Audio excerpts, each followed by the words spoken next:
I think the topic that I have given you is the alternatives that we can use in spite of using some basic words, we can use alternatives, right? I would say alternatives are the words that are usually uh, that has similar meanings, you can say, but different contexts. I can simply say rather than saying thank you, I can simply say gratefulness or much obliged. So instead of using the exact same word, I can use a different alternative. Okay, you can introduce yourself. Yeah, shortly I can introduce myself. Like I am from Pakistan, Islamabad. I am an engineer by profession. I am currently working as a design engineer. I am also running a YouTube channel, Guide to English, where I upload conversational videos, English grammar videos, and reading comprehension related videos. Yeah, that's all about me. Okay, that is very nice. And I think I should not introduce myself because I think everyone pretty much know about me since it is going to be uploaded on my channel, so they know about me. But yeah, your introduction was very fab, and you are like you have introduced yourself pretty perfectly, and also you talked about your channel. So I would also say your channel is very amazing. You are doing very fab job. Not only you are uploading these conversational videos, but also you are apart from that you are uploading the grammar related to grammar videos, and I have seen your videos, so they are very fab and informative. So you are doing very fab job. And so I think we should like without wasting any time, we should proceed to our topic, that is I just alternatives. have one question before the topic. Like on your channel, do you only make conversational videos or do you have any other videos on your channel? No, I have only conversational videos. I just upload these videos, the conversations we are having. Okay, okay, that's great. Yeah. Yeah, so I think the topic that I have given you is the alternatives that we can use in spite of using some basic words, we can use alternatives, right? Right. So I want to know what do you think about alternatives, and give me some examples. And yeah, let's start with you.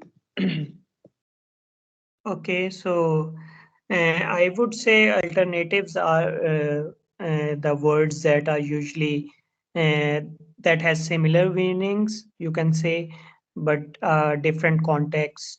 You can use that. So let's say we are saying thank you to anyone.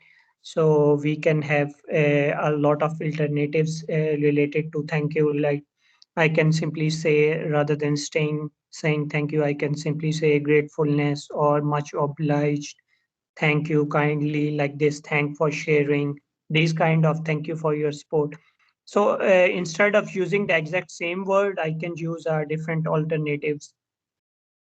Yeah. Let's say if I say thank you to you and you have some people in return say no problem, like in return, like similarly for no problem, we have lot of alternatives of no problem that usually changes from a formal environment to the informal environment. Usually in the formal environment, if someone says me, thank you, I would say like, you are welcome, no worries, not a problem. Uh, I I like to help you. My pleasure. These kind of things I can say to you. Sure, anytime or anything. These are, I guess, the things that we can do and we can say in the alternative. So similar, we have lot of other phrases that we can use as alternatives. So I just gave you some example related to thank you and no problem. Usually, for the no problem, I usually use the phrase like happy to help. Like if someone said thank you, I would say happy to help. Like I think like that would be more generic and that would be more attractive to other person. But we can use a lot of phrases that we have in the English, like in the English. So it usually depend on the culture. Like in cultures, usually you say in the American and British, they have their own like culture, and they use different phrases.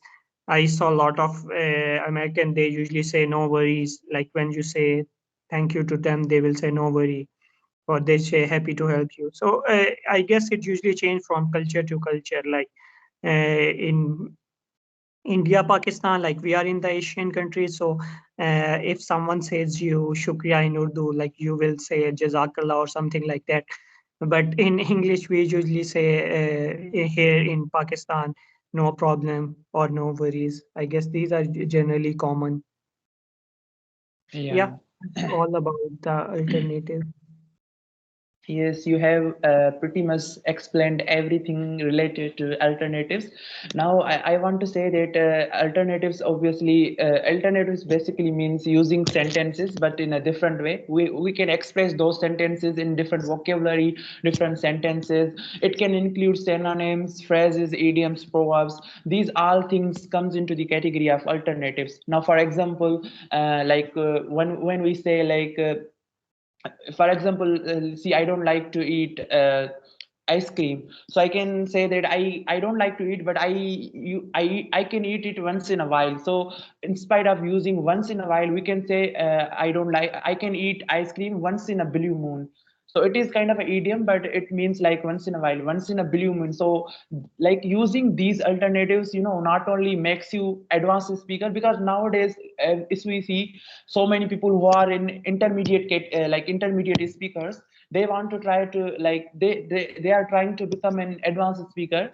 So I think, for me, according to my understanding, advanced speaker is someone who can speak fluently, obviously, and he's speaking with a perfect grammar.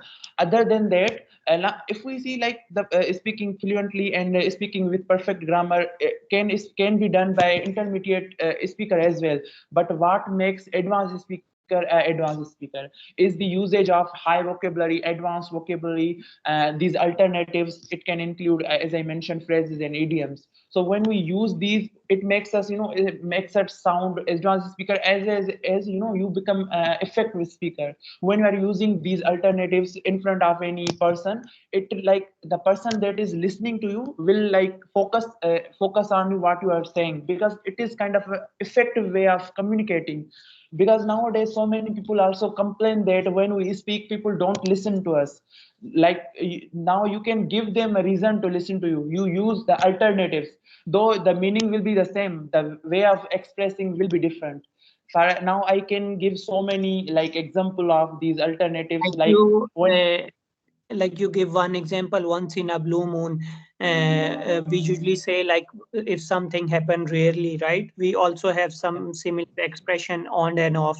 We can use Yeah, that also while yeah. using once in a Once. blue moon or once in a while. From time to time, these occasionally we can use all these. Yeah, yeah. Yeah. And there are so many others. Like, for example, I was just texting you that we have a session. I just reminded you that we have a session at 2 p.m., but you had some work and you delayed this like for 15 to 10 minutes. And instead of saying that's okay, I will that will be good, I said that works for me. So this is also a way of saying that's good. So I can say that works for me. So this is also a kind of way of expressing and using some different vocabulary. So I think people who are trying to improve their English, they should adapt these things. They should try to use alternatives. And there are so many alternatives. For example, when I say I am confused, I can say I am puzzled, I am perplexed. And yeah, there are so many alternatives. They can just search. If a person want to learn any kind of new alternatives, they have their own sentence and they want that sentence to be they find that sentence, the alternative for that, they can search it on Google. And there are so many other. Now we have a chat GPT as well, AI. They can use it and they can find so many alternatives for their sentences, and they can practice using those sentences in their while they speak. Yeah, you are right. Like, I guess if someone wants to improve their English or someone wants to move to the upper level, let's say someone is just stuck at one level, like intermediate or beginner level. So it would be really great idea to just go through these alternatives. Like we can have one word and we can have 10 alternatives for each expression or the word. So we can have we can know those phrases, like let's say I can say like it's really easy. You can say rather than saying the easy, you can say it's like easy peasy Japanesey, or you can say it's just a piece of cake. So these are the idioms and the things I guess we should adopt, and we should keep using that to keep ourselves updated and advanced learners. Yeah, because nowadays, if we see so many people are using these alternatives, and one more benefit about these alternatives, these when you know like two or three alternatives of the one sentence, it will be very beneficial because when you speak with someone, for example, these kind of sessions, you keep repeating the same sentence again and again. If you know the like alternatives, the meaning will be the same, but there will be a other way of saying it would be very, again I am saying that when you use it, it will be very effective. The other person you are talking to will listen to you carefully when you use these things, because it is kind of, I have like I have my own experience.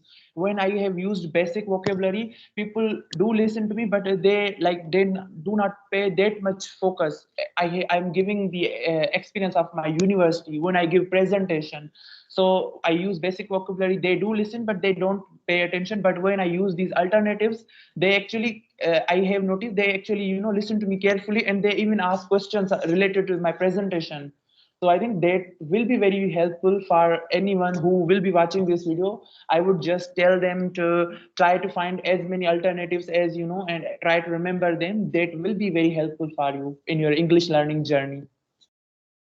Yeah, you are right. Like even if you watch a movies, you usually see like people, they usually use these phrases like advanced phrases. So some people they can learn and they can understand that. But if you want to have the knowledge about sometime like idioms or these words, they don't have like word to word meaning. Like once in a blue moon, if you say that to a person who is just at the beginner level, he will say, "Oh, he is talking about moon. Like I am going to the moon, or where he is going." So he will think like that. But once in a blue moon is completely different meaning in and in a different context.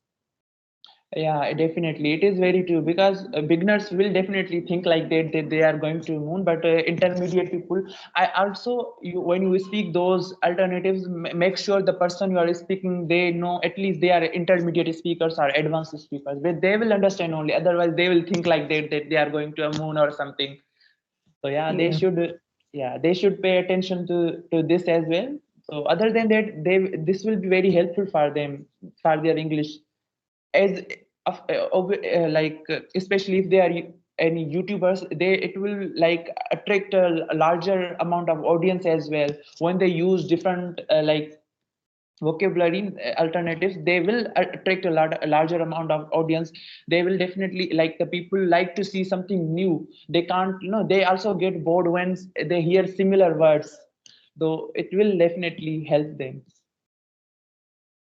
Yeah, I still remember when I was just, you can say at the beginner level, some people they use these kind of idioms and phrases in front of me, and I was just scratching my head. Oh my God, I cannot understand what they are saying. So that time I realized that I should also focus on these things, like how to learn these things and what are the true meanings of that.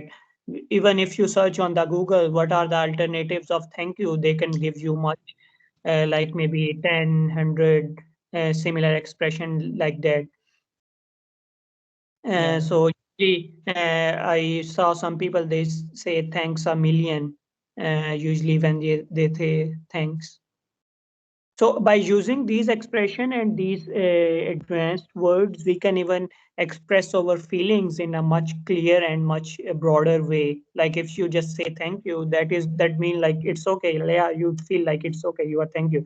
But if you say thanks a million, it's mean like you are expressing thanks from the heart, from your from the heart, deepest heart of your body and everything. Like whole of your body is saying thank you. So it's mean like that. Yeah, and also there are also so many alternatives for like saying I am hungry. You can, instead of saying I'm hungry, you can say my stomach is growling, or you can say I can eat a horse. and also you can say the mice are running in my stomach. So there are so many ways of expressing one thing in multiple ways. Yeah, you are saying right. Yeah, correctly. So I guess these are all about alternatives. If you want to discuss anything, yeah, we can do. Otherwise, we can wrap up this session. Yeah, okay, we can definitely wrap up the session because I don't have any other question as well, but I have some other session with someone else planned. So I think we have discussed everything about alternatives, and yeah, it will be very beneficial for the viewers as well when they listen to this. So yeah, I think it is very amazing conversation with you. So thank you so much. Yeah, thank you. Thank you for inviting me here on your channel so we can have more collaboration videos in the upcoming days. So that would be great. Yeah, definitely, definitely. We will definitely connect again with some other topics. For now, we will see you later. Okay, bye. Okay. Take care. Bye bye. Bye.